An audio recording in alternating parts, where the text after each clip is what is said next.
안녕하세요. 이번 시간에는 바그래프에 대해서 설명드려 보겠습니다. 바그래프는 일반적으로 범주형 데이터 양이나 빈도를 나타낼 때 주로 사용하고요. 제품별 판매량 같은 것들 비교되는데 주로 사용됩니다. 제가 여기 이렇게 코드 스니핏을 제공드리고 있고요. 코드 스니핏에는 자주 사용하는 파라미터들, 이게 전체 파라미터는 아니겠지만 자주 사용하는 파라미터들을 정리해 놨으니까 이 파라미터의 사용법에 중점을 두고 한번 배워보도록 하겠습니다. 우선 예제 데이터를 로드하고 예제 데이터에 대해서 한번 살펴보도록 할게요. 예제 데이터를 보면 여기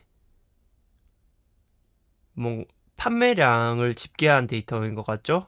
이 월별, 지역별로 이제 판매액과 레이시오가 있는데 이 레이시오는 아마 이익률일 것 같아요. 이익률과 매출이 정리되어 있는 테이블입니다. 시각화를 할 때 이 집계 단위에 대해서 조금 한번 생각해 주시면 좋을 것 같은데요. 일단은 코드 스니핏을 가지고 와서 시각화를 한번 시도해 보도록 하겠습니다. 데이터 프레임 1이라고 되어 있죠. 데이터 프레임 이름을 가장 먼저 파라미터에 데이터 프레임을 적어줍니다. 그리고 X에다가 X축에 넣고 싶은 데이터를 넣어줄 건데 저는 세일즈를 넣어주고 싶네요. 여기 세일즈 데이터 프레임에 있는 세일즈를 넣어주고 Y축에는 먼스를 적어주겠습니다. 월별로 세일즈가 어떻게 변화가 있었는지 보고 싶습니다. 자, 막대 색상 구분 이거는 일단 파라미터 제외해 볼게요. 그리고 타이틀은 그냥 타이틀 네임 뭐 세일즈 바이 먼스 뭐 요렇게 간단하게 바꿔보겠습니다. 막대 표시 형식도 일단 설명을 하지 않고 넘어가도록 할게요. 자, 시각화를 결과물이 이렇게 나왔습니다. 자, 바그래프가 나왔고요. 여기 보시면 이 바그래프가 나눠져 있는 걸 보실 수 있죠. 이게 왜 세일즈가 왜 이렇게 나눠져 있을까? 이거 합산돼서 여기 보시면 이 마우스를 갖다 댔을 때 여기 툴바가 이게 전체 27, 22K, 30K를 다 합산해서 약 70K 정도가 나왔다. 3월에 매출이 발생했다. 이렇게 정보를 제공하는 게 좋을 텐데 왜 이렇게 나올까? 한번 생각을 해보면 여기 보시면 제뉴얼이 1월 데이터가 월별 데이터가 행이 하나가 있는 게 아니죠. 여기 리즌이 3개씩 들어가 있기 때문에 1월 데이터가 노스, 사우스, 이스트 이렇게 3개로 나눠져 있습니다. 바그래프를 이렇게 그리게 되면 요 각각이 이렇게 하나의 덩어리로 이렇게 만들어지게 됩니다. 그래서 이것을 굳이 구분할 것이 아니라고 한다면 요거를 먼저 그룹 바이 해서 집계해 주시고 집계하고 나서 그 집계한 결과물을 가지고 바그래프를 그려주시는 게 좋습니다. 그러면 한번 집계해 보도록 하겠습니다.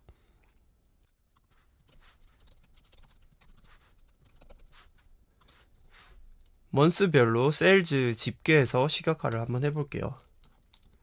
원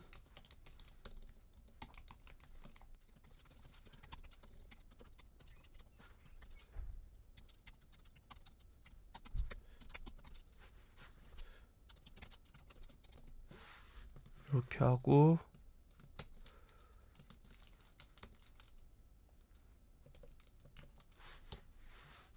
아까 코드 스니펫 가져오겠습니다. gf1 액으로 바꿔주고 컬럼 이름은 바뀐 게 없을 거거든요. 이대로 한번 시각화해 보도록 하겠습니다. 리셋 인덱스를 안 했죠?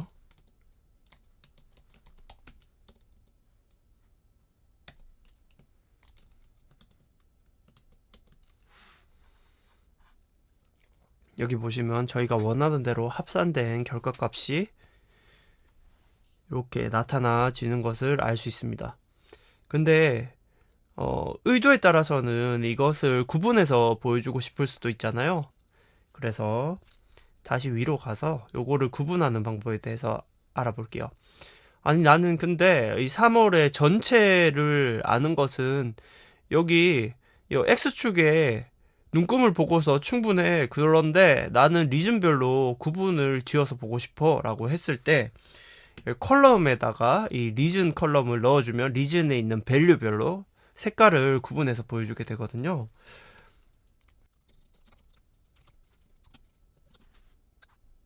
자, 이렇게 보면 우리가 리즌에 대한 여기 라벨도 달아놓고 아, 내가 어디서 이 매출이 이 월에 매출에 기여한 지역이 어디구나. 아니, 제뉴어리에는 여기 이스트에서 확실히 매출에 기여를 많이 했네 라고 하고 이렇게 클릭을 해서 요것만 이렇게 볼 수도 있거든요. 이게 또 동적으로 볼 수 있는 게 플로틀리의 장점이고. 자, 그러면 요렇게 더블 클릭하면 이것만 하나만 클릭을 하게 되고요. 한 번 클릭하면 이런 식으로 넣거나 빼거나 이런 식으로 하게 됩니다. 자, 그리고 여기 그룹은 뭘까요? 바 모드라는 거는 여기 컬러로 이 바를 나눴을 때 이거를 스택이라고 해서 요런 지금 같이 이렇게 쌓아서 표현할 수도 있고, 그룹이라고 해서 이걸 옆으로 퍼뜨려서 그룹화해서 나타낼 수도 있거든요. 이거 어떻게 다르게 표현하는지 한번 살펴보도록 할게요. 자, 바 모드에 그룹을 넣었을 때 아까 전에 위에 층층이 쌓여 있던 게 이제 옆으로 나열돼서 나타내죠. 지금과 같은 경우에는 저는 이렇게 그룹이라는 뷰로 보는 게 훨씬 더 편리합니다. 이 바 모드를 굳이 입력을 해주지 않으면 스택이 기본값으로 들어갑니다.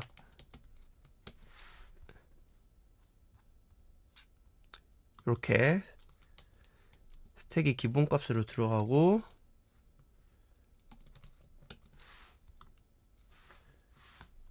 요것을 이제 그룹으로 변경하고 싶다라고 했을 때 이제 바 모드라는 파라미터에 그룹을 넣어 주셔야 됩니다. 아, 그리고 이제 X축과 Y축에 보통 이제 컬럼명에 따라서 네임이 들어가는데요.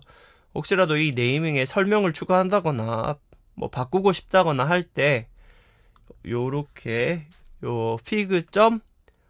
업데이트 레이아웃 여기서 axis 타이틀, y axis 타이틀 요 부분을 변경해 주시면 됩니다. 이렇게 코드 스니펫을 가지고 있다가 사용해 주시는 게 가장 편리하니까요. 이 방식으로 사용해 주시면 됩니다. 뭐 axis 타이틀 여기서는 월,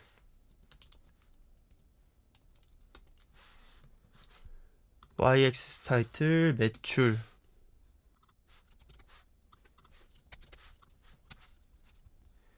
여기 변경된 게 보이시죠? 아, 이거 반대로 했네요.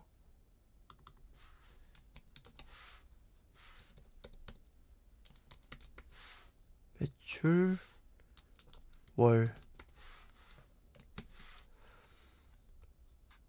자, 다음으로 후버 데이터란 파라미터를 이용해서 여기 보시면 이렇게 툴팁이라고 하거든요. 요 마우스를 올렸을 때 요 시각화에 대해서 설명해 주는 것들을 변경하는 법에 대해서 배워보도록 하겠습니다.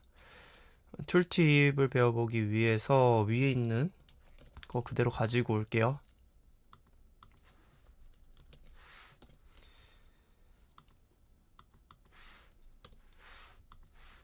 바 모드 그룹으로 할 거고, 호버 데이터는 여기서 딕셔너리 형태로 넣어주면 되는데요. 이제 호버 데이터에서 여기 false로 표현을 하면 기존의 호버 데이터는 저희가 아무것도 입력을 안 해준다고 하더라도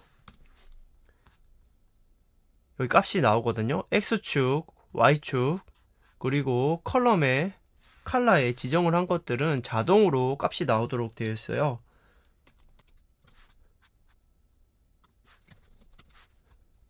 이렇게 X축, Y축, 컬럼 등에 들어간 것들은 자동으로 값이 나오는데 이거를 제거하고 싶을 때 저는 이제 month를 한번 제거해 볼게요. 이렇게 딕셔너리에 컬럼 네임을 키 값으로 넣어주고 밸류 값에 불리언 펄스를 넣어주면 여기 자동으로 나오는 값들을 제거할 수 있습니다. 두 번째로 안 들어간 값을 추가할 수도 있거든요. 여기 저희가 이 데이터에 레이시오는 X축, Y축 컬럼 아무 때도 사용이 안 됐으니까 여기 툴팁에도 나오지 않는데 레이시오를 이렇게 적어주시고 이거 true 이렇게 해주시면 시각화에 사용되지 않는 요소도 콤마를 안 찍었네요. 시각화에 사용되지 않는 요소도 툴팁에 나타낼 수 있습니다. 요 레이시오가 이렇게 나타난 걸 볼 수 있죠. 그런데 저는 레이시오를 좀 더 간결하게 표현하고 싶습니다. 그러면 여기 레이시오 대신에 이 레이시오의 서식값을 지정을 해도 이 레이시오를 툴팁에 나타낼 수 있습니다.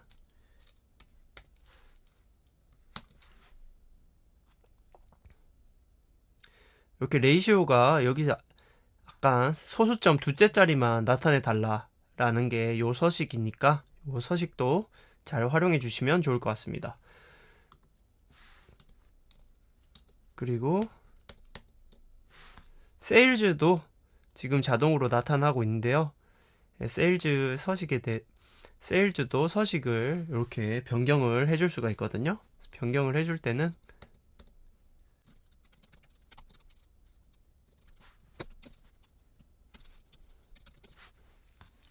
이렇게 적어주시면 됩니다.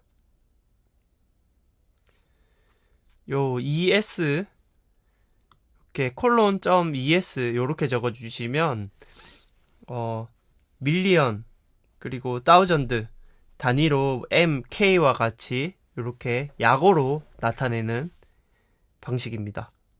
이렇게 보시죠. 180K, 24K.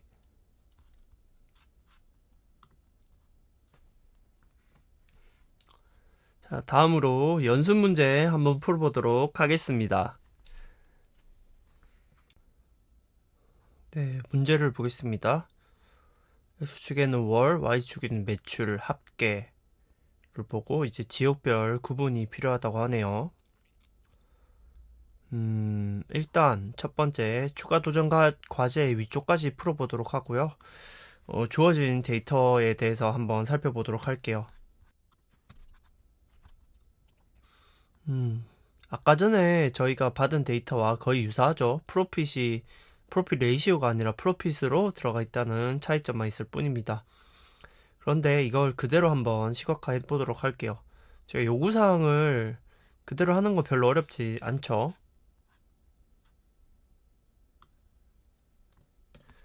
이거 가지고 와서 코드 스니펫에다가 파라미터 채워주기만 하면 됩니다. df에 x축의 month죠. x축의 월을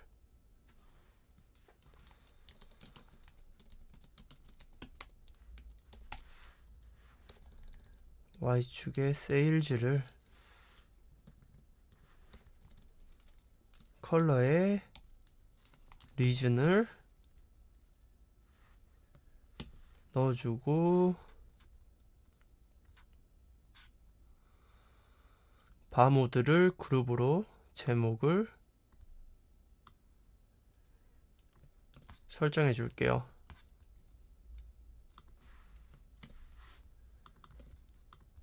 자, 그러면 요구사항이 다 충족이 됐을까 한번 보겠습니다.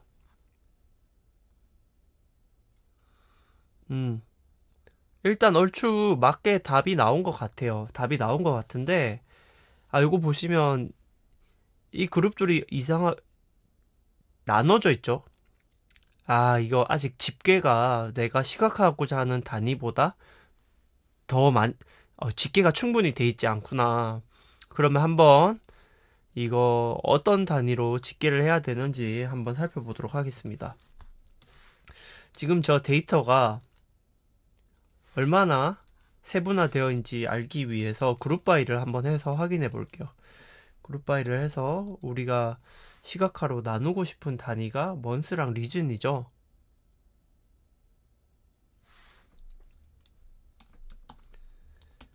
그래서 먼스랑 리즌 기준으로 그룹 바이 하고, 그리고 이렇게 사이즈 메서드를 쳐보면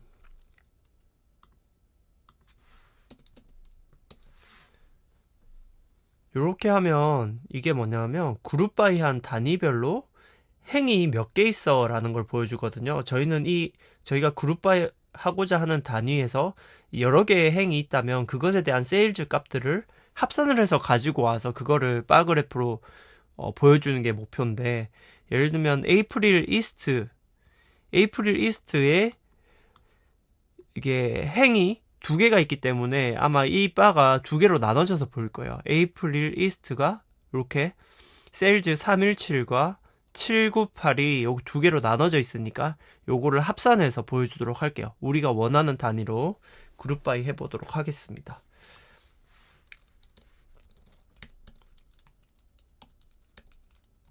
세일즈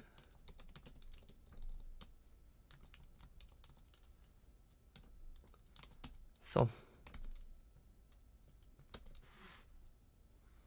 그리고 컬럼으로 인덱스 값을 컬럼으로 가져오기 위해서 인덱스 이렇게 변경을 해볼게요. 네, 그리고 여기다가 사이즈 이렇게 하면 잠깐 그룹 바이를 해야 사이즈를 할 수가 있죠. 일단 df egg라고 하고서 df egg 그룹 바이를 굳이 한 번 더 해보겠습니다. 요거 사이즈는 다 1이 나와야겠죠?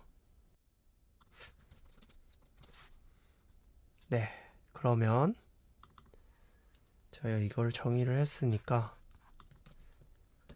다시 요 밑에다가 한번 시각화 해보겠습니다. 컬러명은 다 똑같을 거고요. 집계를 한 걸로 하면 이렇게 나눠져 있던 것들이 다 합산돼서 보여지는 걸 보실 수 있습니다. 자, 다음으로 추가 문제, 추가 요구사항에 대해서 한번 해볼게요. 추가 요구사항은 좀 만만치 않았던 것 같아요. 프로핏 마진 컬럼을 계산하세요. 프로핏 마진 컬럼을 만들고, 프로핏 컬럼과 레비뉴 컬럼을 이렇게 나누면 되는구나. 근데 툴팁에서 리즌을 제거하고 저희가 후버 데이터 파라미터 통해서 요거 변경하는 거 배웠죠. 그리고 프로핏 마진을 소수점 둘째 자리까지 나타내세요. 이거 프로핏 마진도 우리가 시각화에서 사용하지 않은 요소라고 한다면 이제 컬럼 후버 데이터에서 프로핏 마진이란 컬럼 네임과 그것은 true라고 하거나 아니면 포맷 형식을 지정해주면 툴팁에 나타난다고 되어 있죠. 소수점 둘째 자리라고 하면 컬럼.ef 이렇게 넣어주면 될 건데 한번 해보도록 하겠습니다. 저희가 df egg를 이미 정의를 했습니다. df egg에서 리즌과 세이즈를 통해서 프로핏 마진이라는 컬럼을 만들어 볼게요.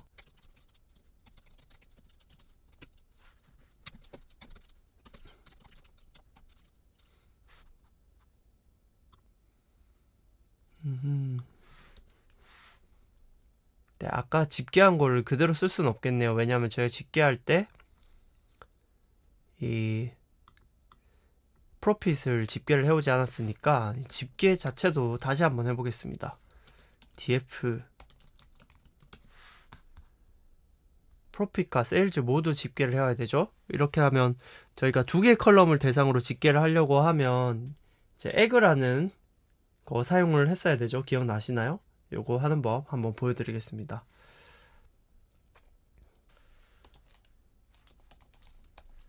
저희 집게 단위는 두 개였죠.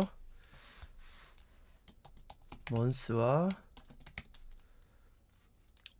리전이었습니다.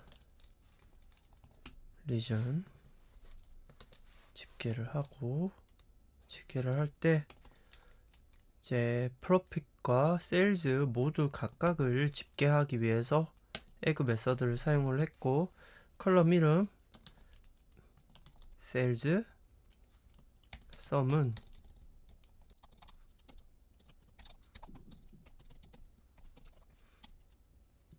앞에 집계하고자 하는 컬럼 이름 세일즈, 콤마 찍고 집계 함수 sum 이렇게 하면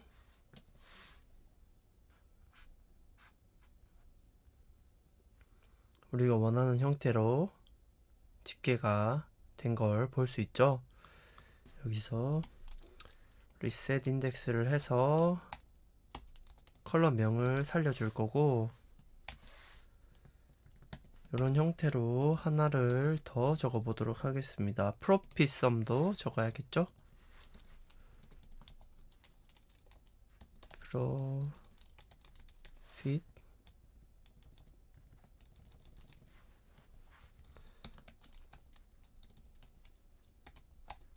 profit sum. 네, 이렇게 집계는 완료를 했습니다. 집계가 완료가 됐고, 요것을 dfEgg2로 할당을 해 볼게요. 그리고 dfEgg2에서 새로운 컬럼을 하나 만들어야겠죠. profit ratio.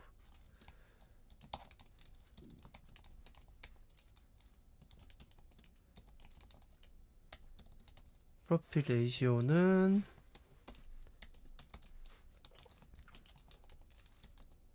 dfEgg2에서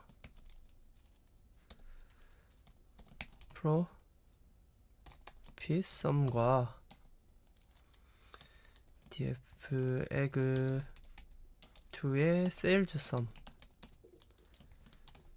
나눈 게 될 겁니다.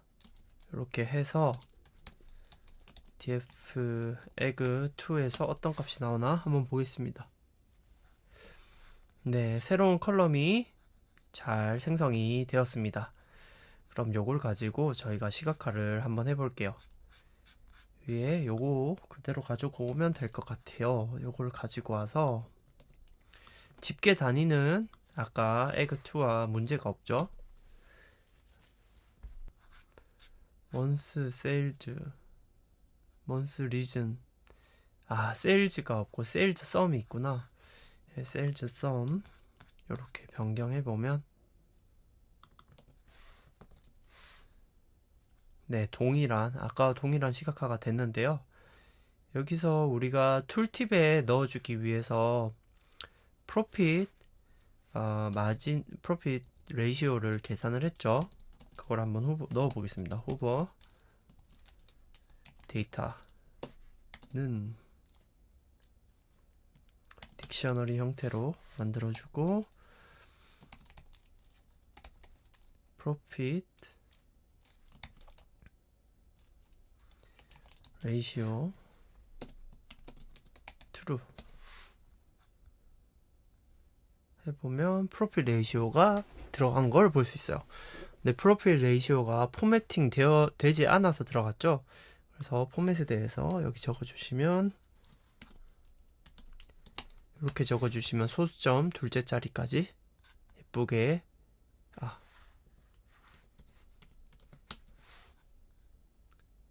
들어가는 걸 확인하실 수 있습니다. 요구 사항을 한번 확인해 볼까요? 프로핏 마진이라고 컬럼을 만들어주고, 리즌을 제거했으면 좋겠다라는 두 가지만 변경을 하면 되겠네요. 네, 마지막으로 다듬어 보도록 할게요.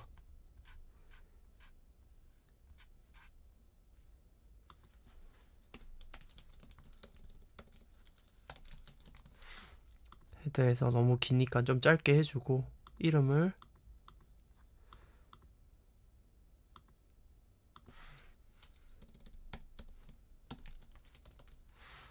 프로핏 마진으로 넣어주겠습니다. 그리고 이거를 툴팁에서도 변경을 해주고 레비뉴를 리즌을 이렇게 false로 제거해 보겠습니다. 리즌이 제거됐고 툴팁 프로핏 마진도 제대로 들어간 걸 보실 수 있습니다. 이번 시간도 고생 많으셨습니다. 안녕하세요. 이번 시간에는 라인 그래프에 대해서 배워보도록 하겠습니다. 라인 그래프는 주로 시간에 따른 데이터 변화나 추세를 나타낼 때 많이 사용합니다. 주식 가격 같을 때, 기온 변화 같은 것들, 라인 그래프를 많이 사용을 하죠. 이번 시간에도 이 라인 그래프에서 자주 사용하는 파라미터들이 이렇게 정리되어 있는 코드 스니펫을 가지고서 이것을 파라미터를 설명하는 형태로 시각화를, 라인 그래프에 대한 시각화를 설명드려 보도록 하겠습니다. 자, 우선 데이터를 생성하기 위해서 이 코드를 돌려주실 건데요. 이 코드는 이해할 수 있다면 좋겠지만 이 수업 범위를 벗어나는 거기 때문에 일단 코드는 이해하실 필요가 없습니다. 자, 데이트는 날짜, 어마운트는 수치, 금액, 그리고 페이먼트, 범죄형 데이터로 이렇게 캐시나 카드 같은 것들이 들어있고 여기 카테고리라는 컬럼도 A, B로 나눠서 이게 어떤 카테고리의 판매 상품인지로 범죄형으로 구분이 되어 있네요. 자, 우선 이걸 시각화하기 위해서 X축의 데이트, Y축의 어마운트로 간단한 시각화를 해볼게요. 라인 그래프 시각화를 위해서는 우리가 나타내고자 하는 단위로 집계를 우선 해줘야 돼요. X축의 데이트를 Y축의 어마운트를 넣을 거기 때문에 데이트 기준으로 집계를 해서 데이트 기준으로 그룹화해서 어마운트를 썸으로 집계를 해볼게요.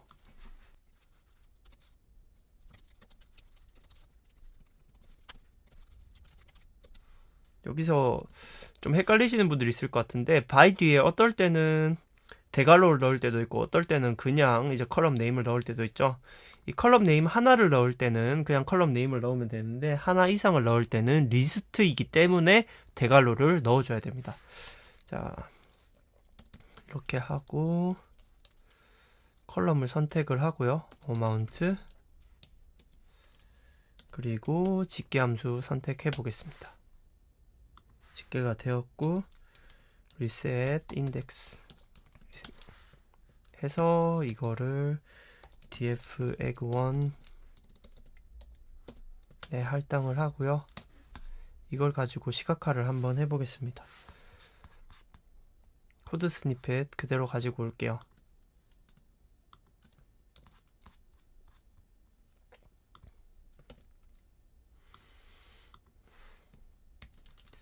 첫 번째 여기 데이터 프레임 이름 넣어주고 이제 X축에 들어갈 컬럼 이름 데이트, Y축에 들어갈 컬럼 이름 어마운트 넣어주겠습니다. 나머지는 지금 사용하지 않을 거니까 일단은 빼버릴게요.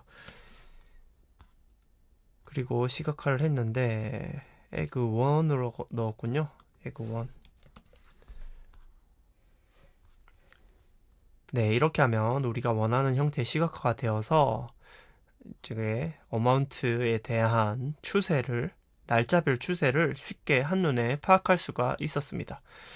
그런데 제가 여기서 만약에 이 데이트 근데 나는 이게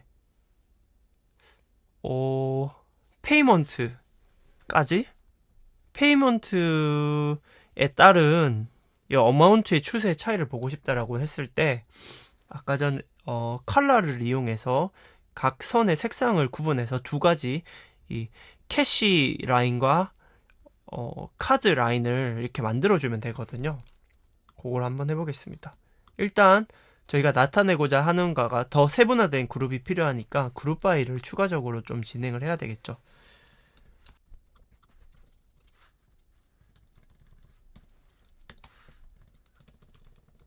아까 전에 설명했다시피 두 가지 이상 컬럼으로 그룹 바이 할 때는 이렇게 괄호로 감싸서 리스트로 넣어줘야 됩니다.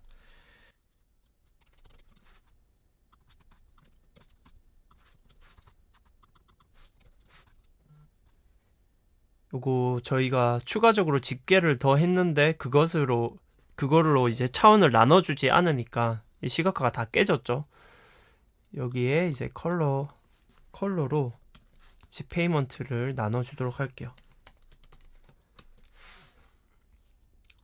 자, 이렇게 하면 페이먼트의 밸류, 유니크 밸류인 카드와 캐시에 따라서 이렇게 다른 라인이 하나 더 추가된 걸 볼 수 있습니다. 보통 이제 카드가 더 수익성이 좋구나 이렇게 바로 한눈에 파악할 수가 있는데요.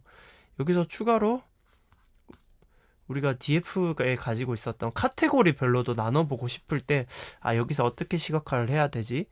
라는 고민이 있을 수 있는데 이제 패시트 컬럼을 이용해서 아예 이 카테고리별로 이 그래프를 하나 더 만들 수 있는 옵션이 있어요. 그거 한번 보여드릴게요. 자, 그러려고 하면 우리가 일단 집계를 또 한번 다르게 해야겠죠. 카테고리까지 그룹화해서 집계를 해보겠습니다.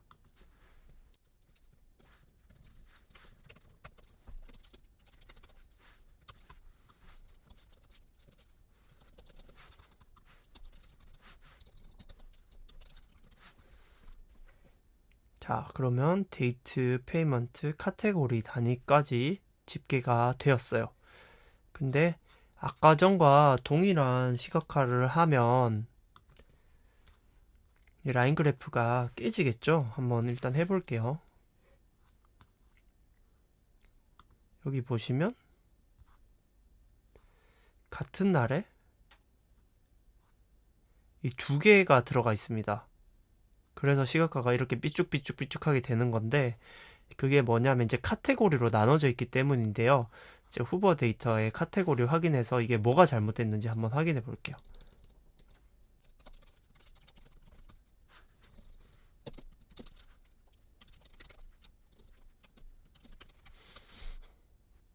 (1월 6일) 날 카테고리 A, 1월 6일 날 카테고리 B가 이렇게 나눠져 있기 때문에 저희가 사실 시각화로서는 의미가 없는 시각화가 된 거죠.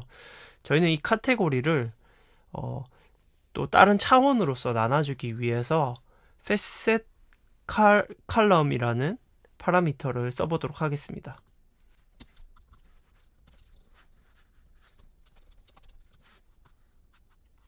이렇게 하면 이 카테고리별로 또 하나의 새로운 그래프가 그려진 걸 볼 수 있죠. 근데 이제 컬럼으로 열로 나눴더니 보기가 좋지 않아요.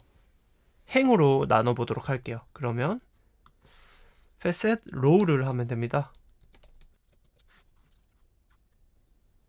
요렇게 하면 카드가 캐시보다 수익성이 더 좋은데 전반적으로 이제 카테고리 B가 카테고리 A보다 수익성이 떨어지는구나 이렇게 한눈에 볼 수 있는 굉장히 좋은 시각화가 되었습니다. 자, 라인 그래프에 대해서도 충분히 학습해 보셨으니까 이제 연습 문제 한번 풀어보도록 하겠습니다. 우선 샘플 데이터 불러오도록 할게요.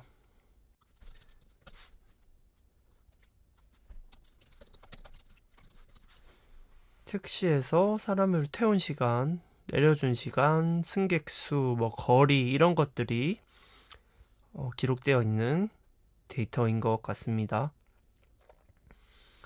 여기서 요구하는 것이 픽업 날짜 데일리로 페이먼트 방식으로에 따른 차원을 나누라는 말이죠. 평균 요금, 에버리지 요금을 나타내는 선그래프를 그리세요. 일단 그룹 바이를 이렇게 그룹으로 해서 이거를 평균으로 집계를 해야 될 것 같죠. 그리고 X축은 픽업 1, Y축은 평균 요금으로 그래프를 그려보시오. 그 다음에 이제 택시도 컬러가 있거든요. 컬러가 뭐 옐로우 그리고 그린인가 이렇게 구분이 되는 것 같은데 택시 컬러별로도 이제 패스 로우로 비교를 하세요. 네, 일단 첫 번째 추가 사항 말고 앞에 부분에 대해서 한번 분석해 보도록 하겠습니다. 일단 일별로 이제 데이터를 집계를 해서 나타내야 되는데 이 데이터를 보면 이제 시간 초 단위까지 들어가 있죠. 그래서 우리가 앞서서 이제 시간 데이터 다룰 때 배웠던 방식으로 요거를 이제 날짜로 변환해 줘 볼게요.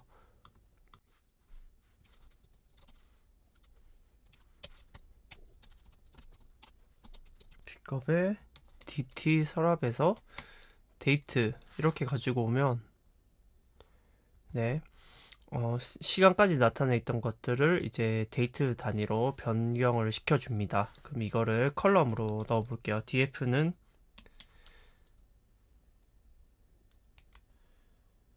픽업 데이트 이렇게 컬럼을 하나 새로 생성했어요.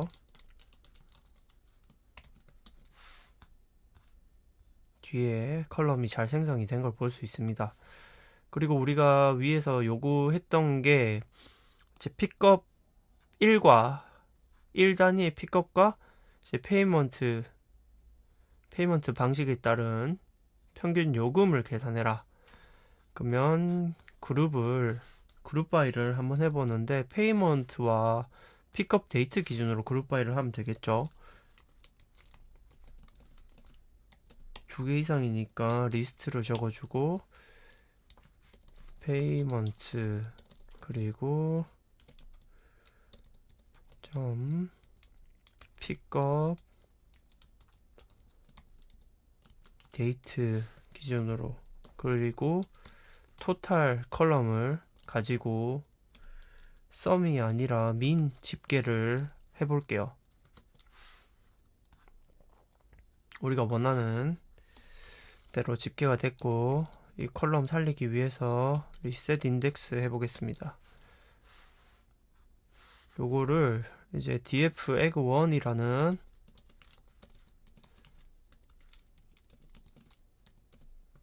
변수에다가 할당을 할게요. df egg1이 어떻게 생겼냐. 너무 기네요. 헤드로 좀 자르고 네, 요렇게 생겼습니다. 그러면 요걸 시각화할 건데 픽업 데이트 X축 요 토탈 사실은 이제 미니멈 토탈에 대한 평균인데 토탈 피에 대한 평균이죠. 이거 Y축에 그리고 컬러로 페이먼트를 이제 컬러로 나눠서 시각화해 보도록 하겠습니다. 코드 스니펫을 가져올게요. 여기서 요거를 활용하면 너무 편리하죠. 코딩 외워서 하는 거 아닙니다. 너무 열심히 하다 보면 자연스럽게 외워질 수도 있는데 이걸 막 외우려고 노력하실 필요는 없어요. 더욱이 요즘처럼 그 챗GPT가 이렇게 잘 돼 있는 세상에 그렇게 막 외우시려고 노력하실 필요는 없습니다. 토탈 컬럼 페이먼트 뭐 이런 제목 같은 것들 딱히 요구한 게 없었다면 요거만 하면 되는데 뭐가 잘못됐을까요? 네, 요 괄호를 주석 처리를 하면 안 되죠. 네, 원하는 대로 예쁘게 그래프가 나왔습니다. 그러면 이제 추가 문제를 한번 풀어보도록 할까요? 좀 셀을 넉넉하게 만들어주고 추가 문제를 한번 다시 읽어보겠습니다. 펫셋 로우를 활용하여 컬러별 비교를 하시오. 그러면 내가 아까 집계를 할 때 컬러는 빼놓고 집계를 했는데 컬러까지 추가해서 집계를 한 다음에 펫셋 로우를 여기다가 추가를 해서 이제 행을 여기 이 그래프 자체를 하나 더 밑에다가 만들어주면 되겠구나. 그리고 위에는 컬러별로 이 그래프를 구분을 할 수 있겠구나. 이 정도 생각해 주시면 되고, 자, 에그2에다가 컬러까지 여기 그룹 바이에 추가하겠습니다.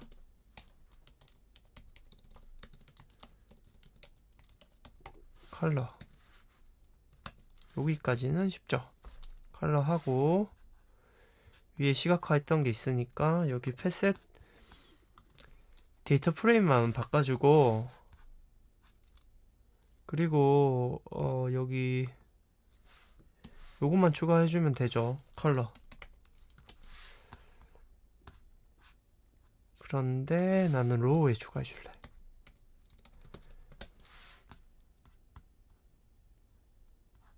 보시면 하나 그린에 대한 라인 그래프, 요는 컬러 옐로우에 대한 라인 그래프가 이렇게 그려졌습니다. 이번 시간도 고생하셨습니다. 안녕하세요. 이번 시간에는 히스토그램에 대해서 설명드려 보겠습니다. 히스토그램은 데이터 분포를 나타내기 위해서 자주 사용하는데요. 데이터 분포를 막대 그래프로 나타낸 거라고 보시면 돼요. 여기 히스토그램을 설명하기 위해서 이제 데이터가 히스토그램에 어떻게 적재가 되는지 보여주는 시각화를 한번 해봤습니다. 자, 1이라는 데이터가 이렇게 계속 쌓일 때마다 히스토그램에 이제 가장 최근에 쌓인 여기 마이너스 1번째 인덱스의 데이터가 여기 빨간색으로 표시가 되도록 해놨거든요. 자, 2라는 데이터가 새로 들어왔을 때 이렇게 3, 4, 5 그리고 다시 3, 3, 3 3이라는 데이터가 계속 빈도가 많아지면 이 3의 막대 그래프가 점점 길어지겠죠?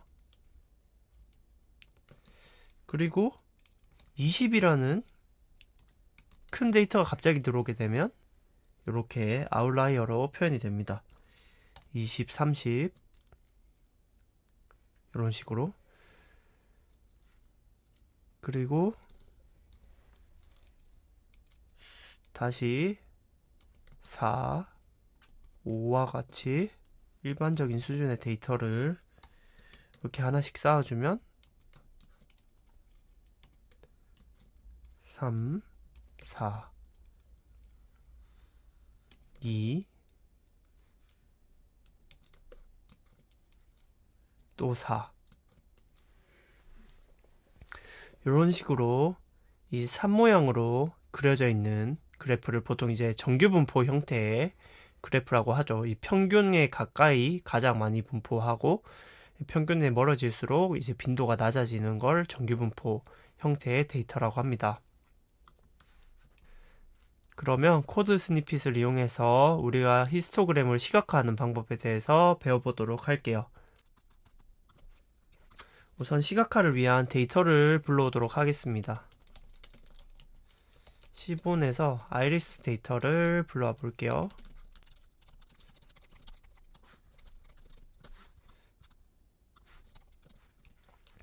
아이리스 데이터를 가지고 데이터를 시각화해 보겠습니다. 일단 데이터를 불러왔고 데이터 프레임에 아이리스 넣어 줄게요. 그리고 일단 저는 컬럼을 구분하지 않고 마진도 넣지 않고 타이틀만 가지고 히스토그램을 만들어 볼게요. 세팔 랭스에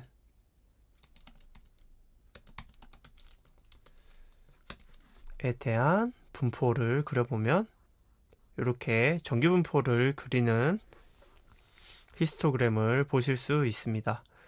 자, 그런데 제가 이 컬러에서 스피시스로 나눠 볼게요. 그러면 이 수선화의 종류에 따른 색깔로 구분이 된 것을 볼 수가 있죠. 그런데 이 바 그래프니까 이제 바 모드로 몇 가지 구분을 할 수 있어요. 지금 스택이 제일 기본 값이고요. 제 컬러별로 다른 값들을 위에다가 층층이 쌓는 걸 스택이라고 하고, 이제 우리가 바 그래프에서 그룹이 봤죠? 이렇게 옆으로 나열하는 것을 그룹이라고 합니다. 하지만 히스토그램에는 조금 다른 오버레이라는 옵션도 있는데, 이렇게 겹쳐서 표현을 하는 걸 오버레이라고 합니다. 그리고 nbin스는 히스토그램의 막대 개수를 정하는데 한 30개 정도 해볼게요. 그러면 이렇게 조금 더 막대가 잘게 나누어져 있죠.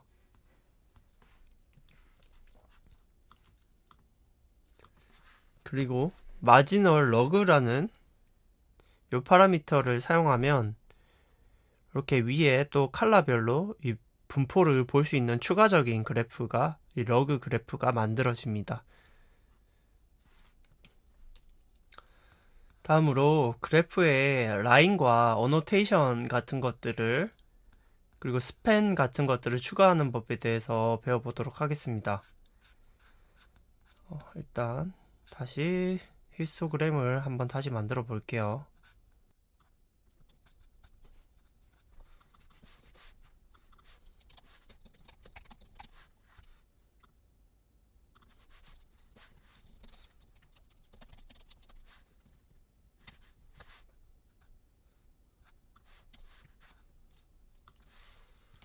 핀 사이즈는 30개 정도 이렇게 만들어 줬습니다.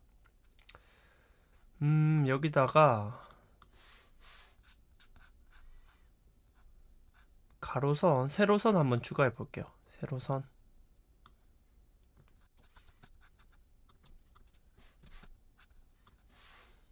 6 정도. 이렇게 하면 여기 x는 6에다가 세로선이니까 제대로 들어간 걸 볼 수 있고, 가로선은 이렇게 h 라인이고, 여기 y를 넣어주면 돼요. 이런 식으로 세로선도 그려줄 수 있겠죠. 그리고 위에서 보면 이제 주석을 추가하는 방법. 주석은 이런 식으로 추가할 수 있습니다. 주석은 요거를 x, y 값을 둘 다 넣어줘야 돼요. x 20 너무 크니까 6에다가 넣어줘 볼게요. 6에다가 6, 그리고 y는 15 정도 넣어주면 이렇게 텍스트가 들어가는 걸 볼 수가 있고, 세로 스팬 한번 넣어줘 보겠습니다. 세로 스팬은 범위로 나타내는 거니까 4에서 5까지 한번 넣어줘 볼게요. 4에서 5까지. 색상도 한번 지정해 보겠습니다. 색상 레드로 지정을 하면 4에서 5 너무 하고 5.5에서 6.5까지 해볼게요. 5.5에서 6.5 이렇게 스팬을 지정을 할 수 있고, 오페시티는 투명도를 지정을 할 수가 있습니다. 여기서 이거 V라인과 H라인의 차이처럼 이제 V렉트와 H렉트도 있겠죠? 그래서 가로에 대해서 해보면 요것도 Y로 바꿔줄게요. Y, Y0, Y1 10에서 15까지 그린으로 넣어보겠습니다.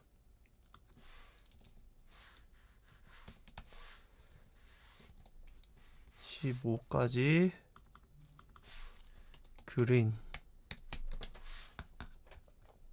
이런 식으로 지정을 해서 쓸 수가 있고, 보통 이런 식으로 사용을 합니다.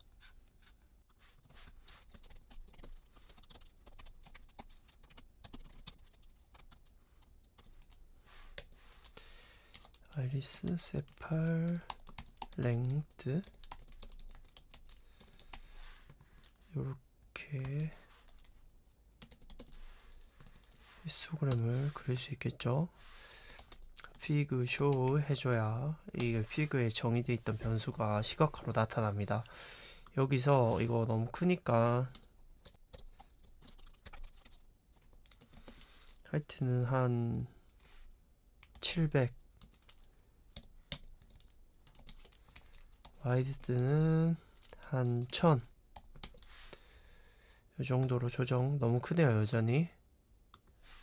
한 500, 700 정도로 조정해 볼게요. 이렇게 조정하고 여기다가 이제 평균에 대한 가로선을 한번 넣어 볼게요. 우선 평균을 계산을 해야 되겠죠. 아이리스 세팔 랭크의 민 에버리지 이렇게 평균을 계산을 했습니다. 평균을 여기서 계산하지 말고 얘는 좀 다른 셀에서 계산해 볼게요. 이거 에버리지를 계산을 했고 이거를 이렇게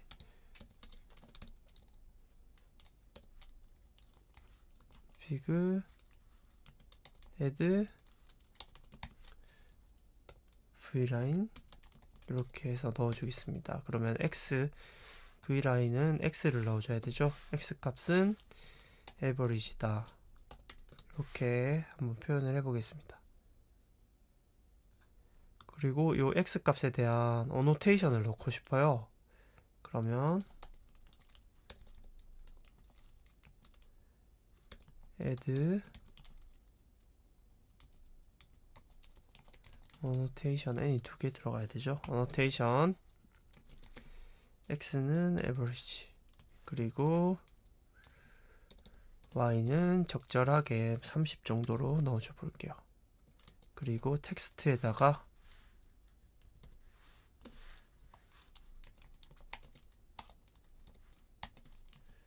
average 넣어주겠습니다. 네, 원하는 대로 들어갔는데 요 숫자가 너무 크니까 요 에버리지 포맷 한번 해볼게요. 에버리지를 포맷할 때는 이런 식으로 해주시면 됩니다. 앞에서 배웠던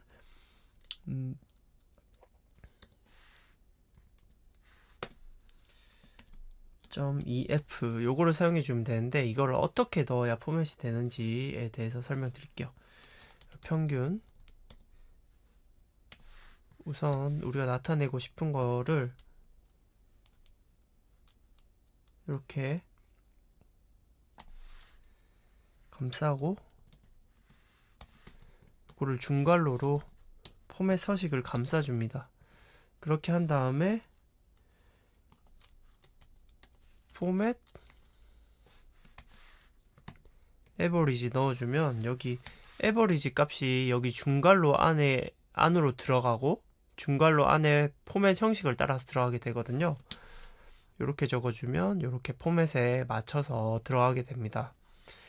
다음으로 이제 스팬을 한번 지정해 볼 건데 스팬은 이제 평균 근처로 이제 스탠다드 데비에이션 표준 편차만큼 플러스 마이너스 한번 해볼게요.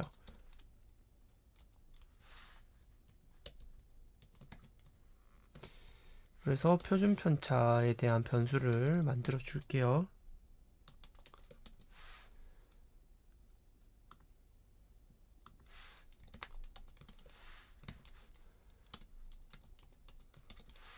표준 편차가 0.8입니다. 0.8 평균에다 플러스 마이너스 해서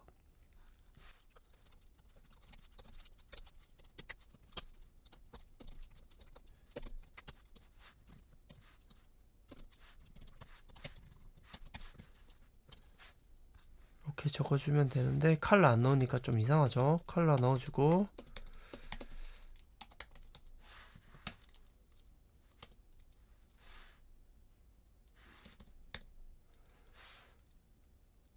필 컬러죠. 필 컬러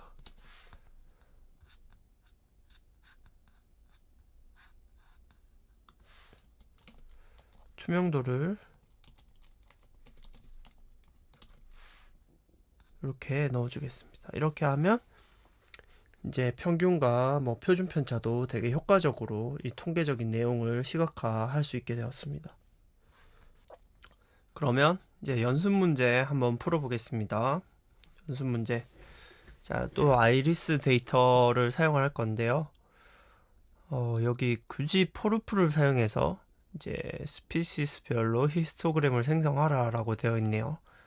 세팔 렌스 X축, Y축, 그리고 X축 범위는 3에서 10까지, Y축 범위는 0에서 12까지로 고정한다. 축 범위도 고정하는 법에 대해서도 한번 또 연습 문제에서 배워보도록 하겠습니다.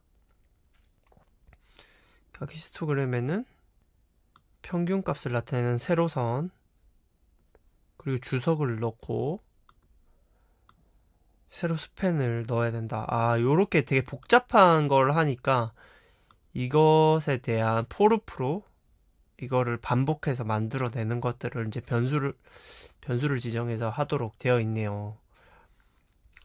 네, 알겠습니다. 그러면 일단은 세팔 렌스에 대한, 그리고 거기서 이제 스피시스 하나에 대한 시각화를 해보고, 이제 그걸 가지고 이제 포르프로 각 스피시스별로 또 만드는 법까지 해보도록 하겠습니다.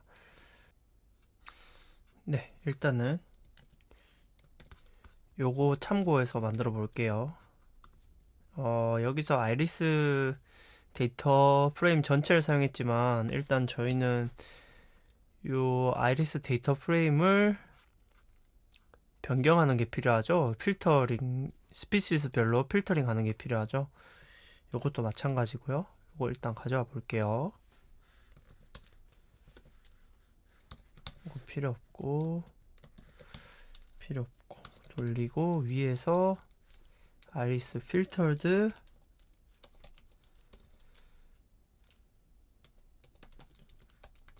아이리스 만들어 보겠습니다. 아이리스에 요 안에 불리언 값이 들어가야 되죠. 아이리스 스페시스는 두 개로 이제 논리 연산자 만들어주고, 세토사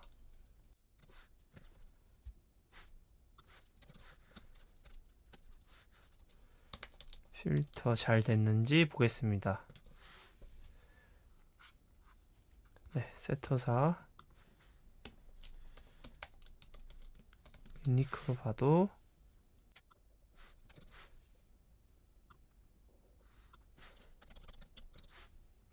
세토사 이렇게 잘 필터링 된 걸 볼 수 있습니다. 필터드 아이리스를 여기 넣어주면 이제 스탠다드 데비에이션이라든지 시각화도 다 한 번에 변경이 되겠죠. 이런 식으로 우리가 원하는 형태로 제대로 값이 들어간 걸 볼 수가 있습니다. 여기 평균이나 평균 스팬에 대한 부분도 이렇게 다 변수로 연결되어 있고, 이 변수가 필터드 아이리스 요 기반으로 들어갔기 때문에 전부 다 동적으로 적용이 된 걸 볼 수 있습니다. 타이틀도 한번 변경해 볼까요?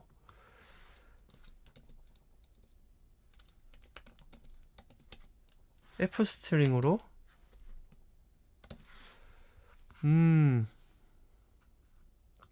이 세토사를 넣고 싶은데, 그러면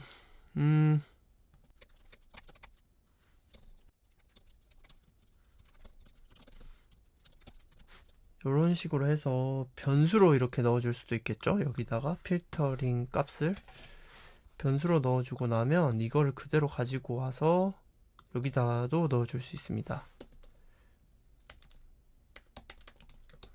이런 식으로 not defined 요거를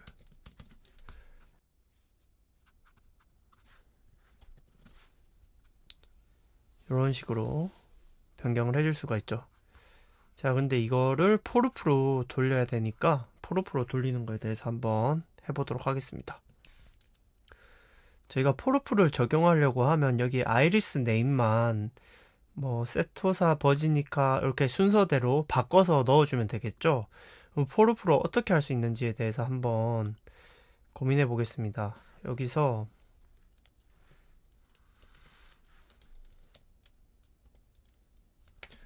포는 아이리스 네임 in 블라블라 이렇게 해야 될 건데, 일단 그 전에 아이리스 스페시스가 어떤 유니크 값을 가지고 있는지 한번 볼게요.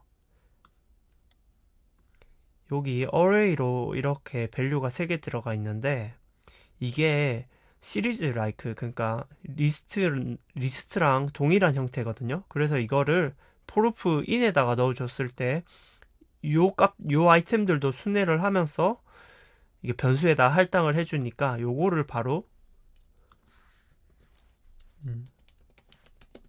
array1이라고 변수를 지정한 다음에 포르프 인 안에다가 넣어 보겠습니다. 그리고 나서 요걸 한번 제대로 뽑아주나 프린트 해볼게요. 네임 세토사 버지니까 벌시 컬러 이런 식으로 제대로 출력을 해주고 있죠. 순서대로 하나씩 이렇게 출력을 한 걸로 보입니다. 자, 그럼 여기다가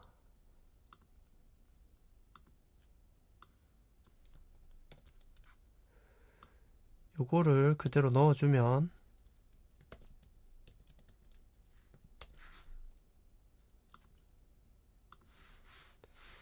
세토사가 아니고 필터드 아이리스가 이거 다 계속 버지니카 세토사 벌시 컬러로 순서대로 들어가겠죠. 그리고 그때마다 여기 스팬을 넣어주는 평균이랑 이 스탠다드 데비에이션 변수가 다르게 생성이 될 거고, 그 값을 기준으로 시각화를 진행을 하면 되겠죠. 요것도 포문 안에다가 바디에다가 넣어줘 볼게요.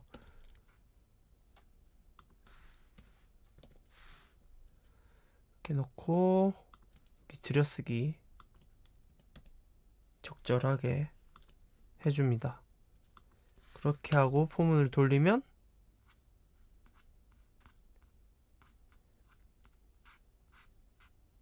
우리가 원하는 대로 시각화가 되는 걸 볼 수 있습니다. 이게 너무 커서 잘 안 보이니까 이제 크기도 좀 조절해 볼게요. 뭐 200, 400 이런 정도. 200 너무 작네. 300, 500 옆으로는 사실 좀 더 커도 되죠. 이런 식으로 시각화를 해볼 수 있었습니다. 감사합니다. 안녕하세요. 저 Y축 범위 3에서 10까지, X축 범위인 3에서 10까지, Y축 범위는 0에서 12까지로 고정하는 조건 추가하는 법에 대해서 알아보겠습니다.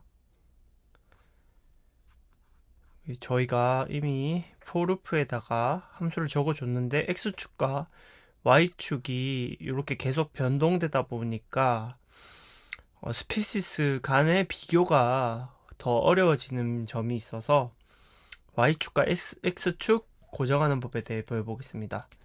fig 점 update x axis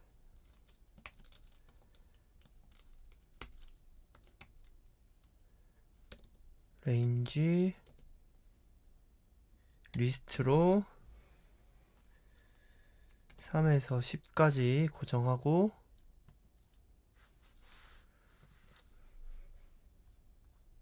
보면 여기 다 X축이 고정된 걸 볼 수 있죠. 그리고 Y축도 고정해 보겠습니다.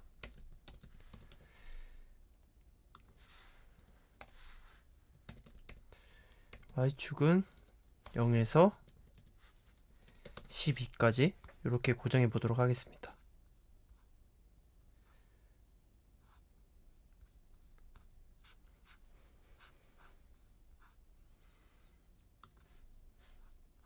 (0에서 12까지) 고정하니까 이게 조금 잘렸죠. 왜냐하면 이 빈 사이즈가 조금 크게 설정되어 있어서 빈 사이즈가 16까지 카운트 되기 때문인데요. 빈 사이즈도 조금 더 크게 해서 Y축이 12가 넘는 경우가 없도록 조정해 보겠습니다.